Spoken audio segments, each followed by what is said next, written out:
अस्सलाम वालेकुम क्लास। हम केमिकल प्रॉपर्टीज़ ऑफ एसिड को डिस्कस कर रहे थे। हमने 2 पॉइंट पढ़ लिए थे, 2 रिएक्शंस हमने उसके डिस्कस कर लिए थे।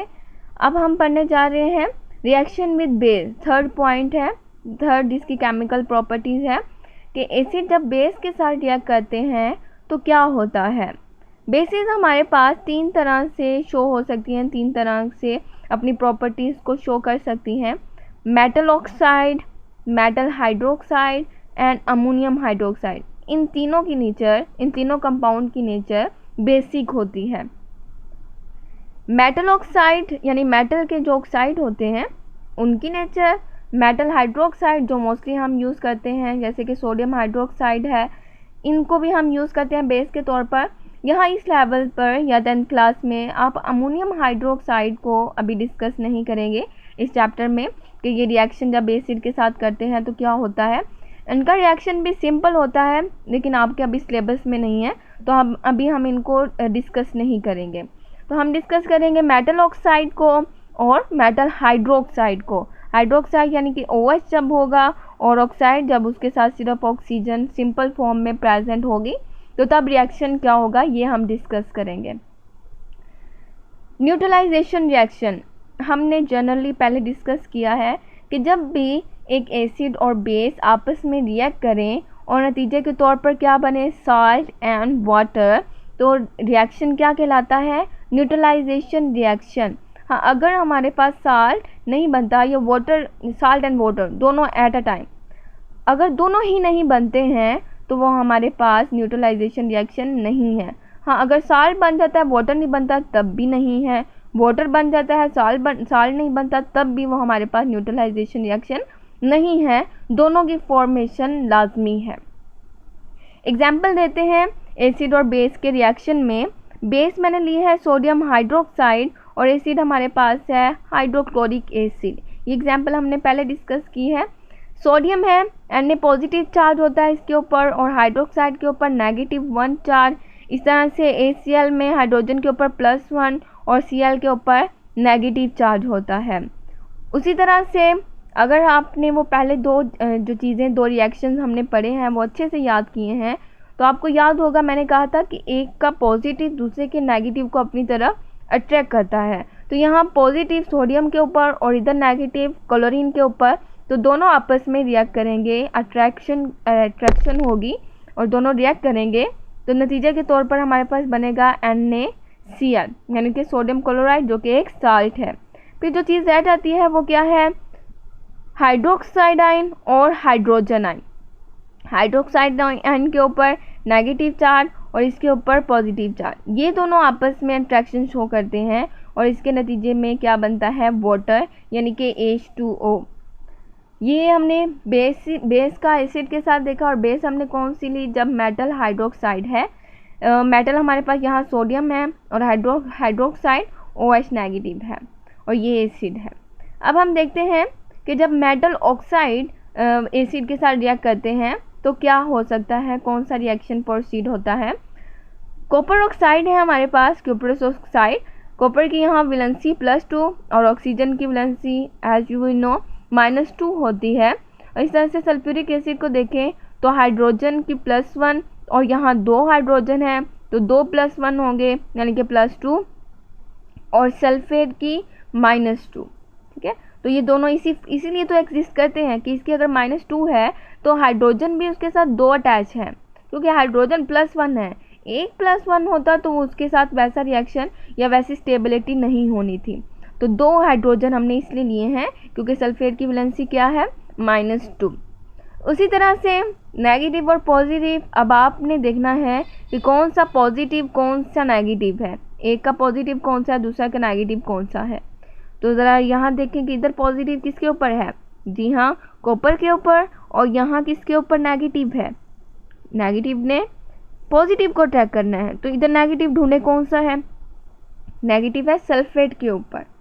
तो क्या कॉपर एक और एक ही सल्फेट आपस में रिएक्शन शो कर सकते हैं कि कॉपर की अमाउंट 2 होनी पड़ेगी, 2 कॉपर रिक्वायर होंगे कि एक ही कॉपर रिक्वायर होगा, एक ही कॉपर रिक्वायर होगा। क्यों, क्योंकि कॉपर की भी +2 है और सल्फेट की भी -2, अमाउंट इक्वल है। हाँ, अगर कॉपर की +1 होती तो कॉपर की अमाउंट हमें क्या करनी पड़नी थी, 2 करनी पड़नी थी, कि 2 एटम रिक्वायर होंगे। अभी तो उसकी वैलेंसी क्या है, +2, तो इसलिए वो एक ही रिक्वायर होगा, एक ही एटम रिक्वायर होगा। तो कॉपर और सल्फेट आपस में रिएक्ट करके कॉपर सल्फेट बना देंगे और बाकी रह गया हमारे पास ऑक्सीजन एंड हाइड्रोजन। ऑक्सीजन की -2 है, एक हाइड्रोजन के ऊपर +1 और हमें रिक्वायर है 2 हाइड्रोजन, तो 2 हाइड्रोजन यहाँ प्रेजेंट है।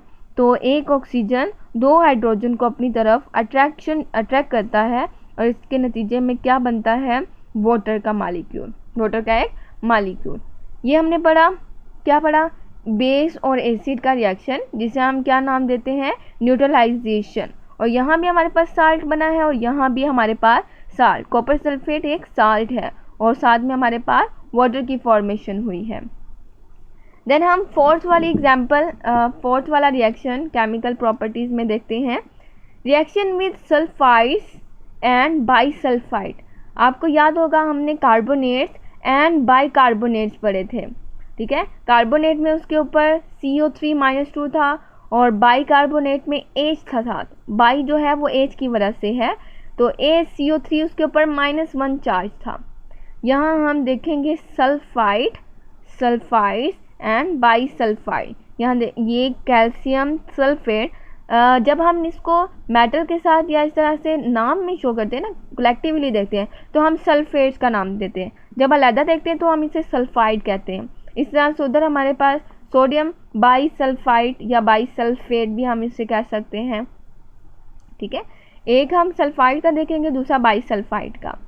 कैल्शियम सल्फेट है और ACl के साथ हम इसका रिएक्शन करवा रहे हैं, सेम उसी तरह से है जिस तरह से हमने कार्बोनेट का देखा था। अगर आपको वो कार्बोनेट वाला अच्छे से याद है तो इसमें कोई प्रॉब्लम नहीं होगी।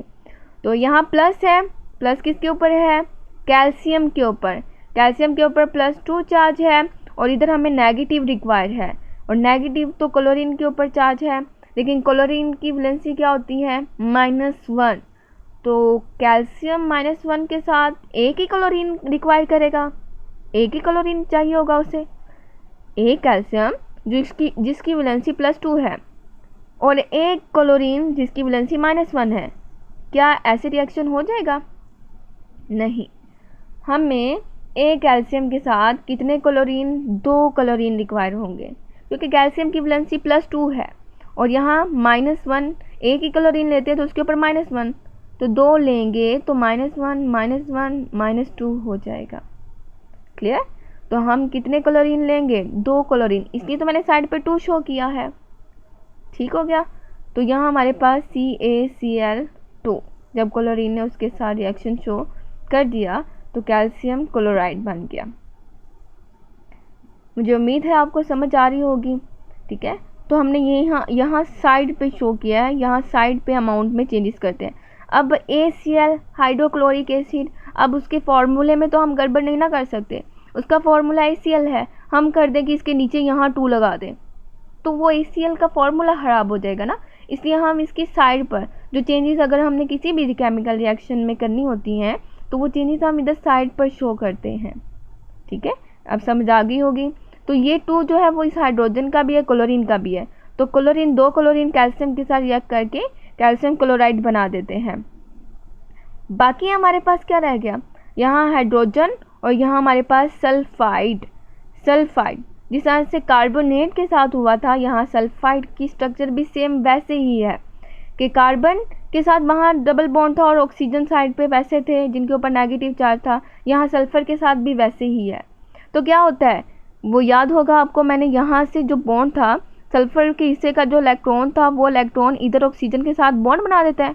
यहाँ देखें, एक नीचे बॉन्ड और एक ऊपर नया बॉन्ड बन गया है, ठीक है। यहाँ एक नीचे बॉन्ड, 2 बॉन्ड नज़र आ रहे होंगे ना, एक नीचे बॉन्ड और एक ऊपर बॉन्ड बन गया है।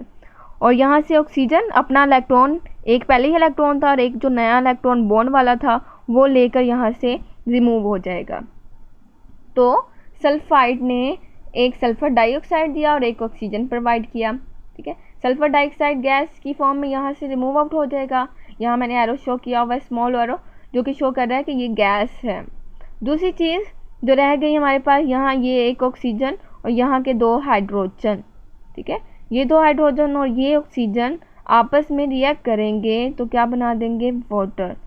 ऑक्सीजन है -2 है ना, तो 2 हाइड्रोजन रिक्वायर करेगा, 2 हाइड्रोजन उसके रिएक्शन के लिए चाहिए होंगे, तो वापस में रिएक्ट करके वाटर बना देंगे। ये हो गया सल्फाइड्स का। अब हम देखते हैं बाईसल्फाइड। सोडियम बाईसल्फेट है मेरे पास यहाँ और हाइड्रोक्लोरिक एसिड के साथ रिएक्शन है उसी तरह से, लेकिन अमाउंट में आप देख सकते हैं वहाँ 2 था, यहाँ नहीं है। क्यों नहीं है ये भी हम देख सकते हैं, क्योंकि यहाँ सोडियम है और यहाँ कैल्शियम था।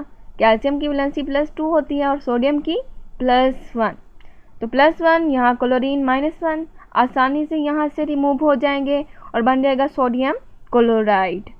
बाकी क्या रह गया, इसका हाइड्रोजन और इसका बाईसल्फाइड। बाईसल्फाइड उसी तरह से पहले हाइड्रोजन को रिमूव करेगा, सल्फाइड की फॉर्म में आएगा, यानी कि इस फॉर्म में आ जाएगा। हमें यहाँ हाइड्रोजन मिला और क्या मिला, सल्फाइड। फिर उसी तरह से प्रोसेस होगा, यानी कि सल्फाइड आगे कन्वर्ट हो जाएगा सल्फर डाइऑक्साइड में, जिस तरह से हमने पहले किया था सल्फर डाइऑक्साइड में, और वो ऑक्सीजन देगा। मैंने यहाँ ये ऑक्सीजन यहाँ शो किया है बाईसल्फाइड की स्ट्रक्चर को कि उसके ऊपर -1 चार्ज कैसे है, क्योंकि उसका दूसरा जो ऑक्सीजन है उसके साथ हाइड्रोजन है, उस ऑक्सीजन की वैलेंसी पूरी है, उसका बॉन्ड पूरा है, उसके ऊपर कोई नेगेटिव चार्ज नहीं है, तो एक ही नेगेटिव चार्ज है, इसलिए उसके ऊपर ओवरऑल -1 चार्ज होता है, ठीक है। जब ये हाइड्रोजन रिमूव कर देगा, इस पॉजिटिव यहाँ से निकल जाएगा, तो दोनों के ऊपर ऑक्सीजन के ऊपर नेगेटिव, तो उस तरह से वो दोबारा से किसकी फॉर्म में आ जाएगा, सल्फाइड की फॉर्म में। क्लियर। सल्फाइड के पास 3 ऑक्सीजन, एक निकाल देगा, सल्फर डाइऑक्साइड बन जाएगा। एक ये ऑक्सीजन और हाइड्रोजन हमारे पास यहाँ से निकला है, ठीक है। सल्फर डाइऑक्साइड यहाँ से रिमूव हो गया। अब ये ऑक्सीजन, इसको 2 हाइड्रोजन अपने आप को स्टेबलाइज करने के लिए रिक्वायर है।